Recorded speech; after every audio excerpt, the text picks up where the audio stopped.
Pemirsa, waspadalah Anda berkendara, apalagi dalam momen Nataru berikutnya begitu ya. Adalah maut bus cahaya terang yang merenggut 16 korban jiwa, 17 lainnya luka-luka. Hasil penyelidikan sementara kecelakaan tunggal diketahui menggunakan sopir bus cadangan. Berkendara aman, hindari kecelakaan. Kita langsung bahas bergabung dari luar studio bersama dengan Bapak Wakil Ketua Pemberdayaan Pengembangan Wilayah Masyarakat Transportasi Indonesia MTI, Mas Joko Setiowarno. Selamat sore Mas Joko, apa kabar?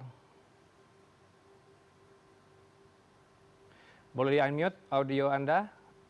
Izin, Oke. Mas Joko, terima Hai, kasih. selamat sore. Baik, tentu kita menunggu juga ya update dari kepolisian soal perkembangan kasus di Semarang. Respon Anda, Mas Joko, dengan apa yang terjadi semalam di exit tol Kerapyak Semarang? Ya, memang ini yang di exit tol kalau dia itu saya belum baca secara detail ya, tapi kalau memang lewat daerah tikungan itu memang cukup rawan juga ya. Ditambah juga ini korbannya kan eh, lebih banyak dari penumpang yang kemungkinannya dia terlempar. Kami dari MTI sudah lama mengusulkan agar kalau perjalanan jarak jauh itu penumpang-penumpang itu menggunakan seat belt ya, sabuk Oke. penyelamat agar kalau terjadi kecelakaan Hmm. tidak fatal. Hmm, hmm, hmm. Banyak kejadian-kejadian yang seperti itu. Mereka pagi hari masih kondisinya banyak yang tidur mungkin dari kecelakaan sehingga terlempar eh, menjadi fatal. Nah, terlepas dari itu Oke. juga Mhm. pengawasan-pengawasan terhadap angkutan umum ini harus lebih ketat lagi.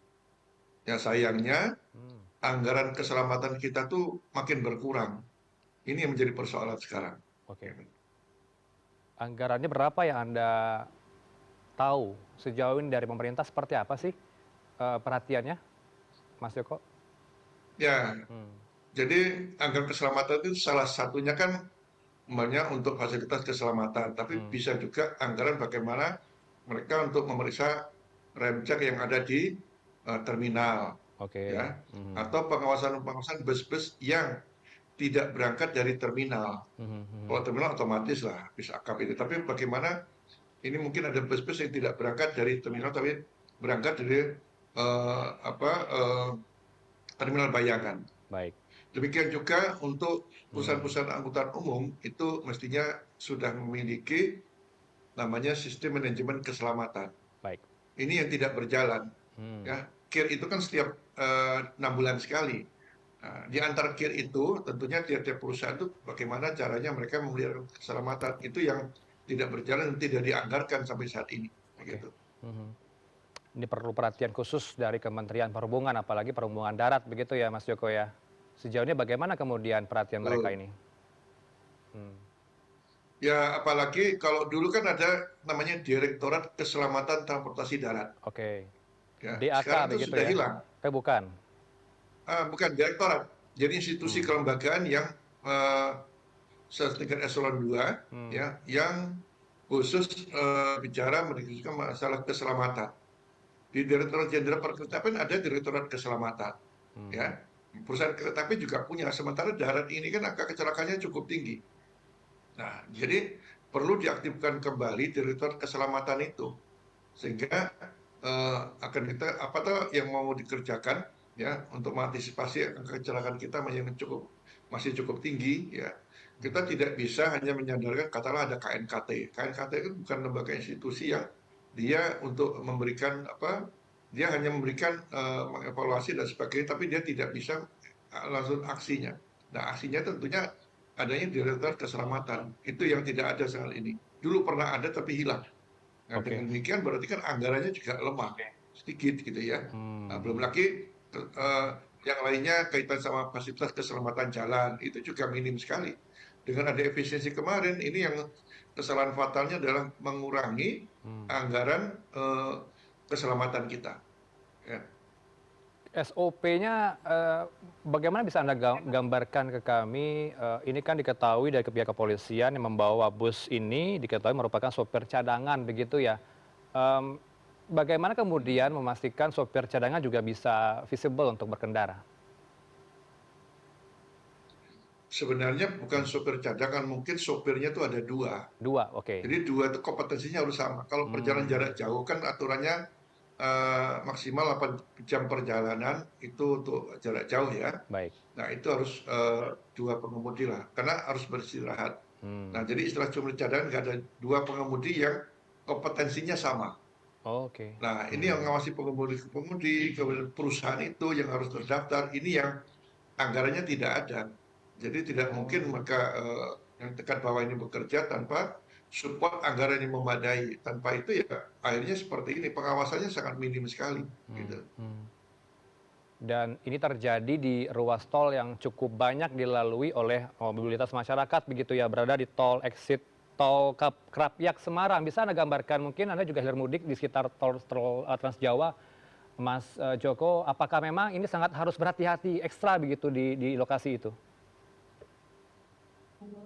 Ya, itu kalau saya tidak salah, saya belum baca detail, itu daerahnya tikungan, jadi akan keluar. Hmm. Ya, kalau keluar ke exit tol itu kan dia tentunya punya aturan geometrik yang harus minimal di apa di digunakan Mhm. ya untuk merancang, mendesain eh, untuk circle untuk keluarnya itu. Hmm. Nah, ini yang perlu dievaluasi sejauh mana desain itu juga ya memenuhi syarat minimal Hmm. selamat bagi kendaraan. Hmm. Nah, tapi ini kan tidak mudah juga kalau merubah. Ya minimal sekarang bagaimana memberikan informasi ya bagi kendaraan lewat di sana untuk akan selamat di tikungan itu sampai dia keluar. Nah, ini yang mungkin perlu penambahan informasi-informasi untuk lewat di daerah itu. Memang kalau melewati Oke. di Hmm. tikungan itu, ini memang apa sangat tidak nyaman. Baiknya seperti apa kemudian di kedepannya agar pengawasan lebih diperketat? Selain tadi Anda katakan pengawasan masih lemah begitu ya, terbentur anggaran yang masih minim. Apakah nanti keluar masuk bus baik itu di terminal official begitu ya, resmi, dengan terminalnya Bayangan, ini bagaimana kemudian pemantauan di lapangan seharusnya? Di sub apakah harus berada di situ juga? Ya, Hmm. ini kalau bis antar kota kan KAP ya, itu wewenangnya di Kementerian Perhubungan. Hmm. Kalau terminal tipe B memang di Dinas Perhubungan di daerah, provinsi maupun kabupaten kota. Oke. Nah, kalau di terminal tipe A ini memang sudah rutin Hmm. dilakukan. Cuman rutinnya itu mendekati ada pemeriksaan kesehatan dan sebagainya agak lebih ketat pada saat mudik Lebaran, mudik Nataru. Baik. Tapi di sela-sela itu biasanya Hmm. tidak banyak dilakukan. Nah, bagaimana dengan terminal bayangan atau dia berangkat dari pool? Nah, kami Oke. pernah mengusulkan Hmm. pool terminal bayangan itu di bawah pengawasan koordinator satuan pengawas terminal yang terdekat aja, Hmm. Hmm. Hmm. sehingga selain dia mengawasi terminal juga mengawasi orang yang berangkat dari pool, karena pool ini kebijakan lama yang kalau dihapus sama sekali juga tidak mungkin, Hmm. mengingat lokasinya juga lebih banyak orang menggunakan pool tadi ketimbang dia memaksakan diri ke terminal. Baik Mas Joko, ini kan momen Nataru ini harus benar-benar kita pastikan perjalanan semua masyarakat akan aman, lancar, terkendali pulang pergi. Apakah Anda punya tips khusus bagi mereka yang akan pulang kampung untuk merayakan Natal dan Tahun Baru di rumahnya, baik itu yang menggunakan transportasi darat, laut, udara? Yang jelas kalau Hmm. tadi menggunakan angkutan umum, paling tidak 1 jam sebelum keberangkatan mereka sudah berada di lokasi keberangkatan, entah itu terminal, Mhm. pelabuhan, bandara maupun di stasiun ya. Oke. Nah, selain itu kalau memilih angkutan-angkutan bis ini, Hmm. dicari bis-bis yang mau berangkat itu dari terminal atau dari ya bis yang cukup dikenal lah. Artinya jangan sampai menggunakan bus-bus yang mungkin persewaan-persewaan khusus, tetapi tidak dilihat gearnya, kemudian Hmm. kondisi supirnya memang agak susah. Tapi kalau berangkat dari terminal atau pool-pool perusahaan-perusahaan cukup bagus itu ada sedikit jaminan, gitu ya.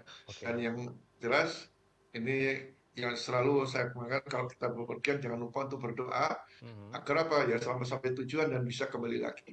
Nah bagi perusahaan-perusahaan juga benar-benar mengawasi krunya lah. Ya Mhm. kesehatan pengemudi itu penting Mhm. karena sebenarnya 80% kecelakaan itu juga disebabkan oleh pengemudi yang mengantuk. Ini pada yang mengantuk itu yang perlu pengawasan juga. Oke, tapi kan butuh apa ya, ekstra cek and recheck begitu ya untuk memastikan kendaraan ini layak atau tidaknya. Ini kan masyarakat luput dari itu, lebih cenderung lebih ke harga murah, bisa pulang kampung, Mas Mas Joko. Ya, itu Hmm, wajar mulai dicari semua. Makanya ini tugas pemerintah untuk mengetatkan itu. Makanya saya oke. bilang SMK itu segera dilakukan. Ini Hmm, harusnya sudah banyak yang selesai, tapi karena anggarannya hmm, ya ada efisiensi oke. Hmm, sehingga dilakukan yang terjadi ini bisa bagaimana dengan bis pariwisata itu juga agak sulit pengawasinya karena dia tidak berhenti di terminal. oke. Kalau bis berhenti di terminal juga Baik. masih agak penting lah ada pengawas. Tapi kalau bis pariwisata yang menjadi masalah. Oke, Gitu. semoga pemirsa di rumah melek gitu ya, sadar dengan keselamatan mereka juga ya, hati-hati dalam memilih transportasi yang aman untuk Anda bepergian. Dan kita harapkan memang Nataru ini akan berjalan aman, tidak ada kecelakaan nihil begitu, nol angka kecelakaan yang akan terjadi. Amin begitu ya. Terima kasih untuk waktu Anda, Mas Joko Setiowarno, Wakil Ketua Pemberdayaan dan Pengembangan Wilayah Masyarakat Transportasi Indonesia MTI. Selamat sore, Assalamualaikum.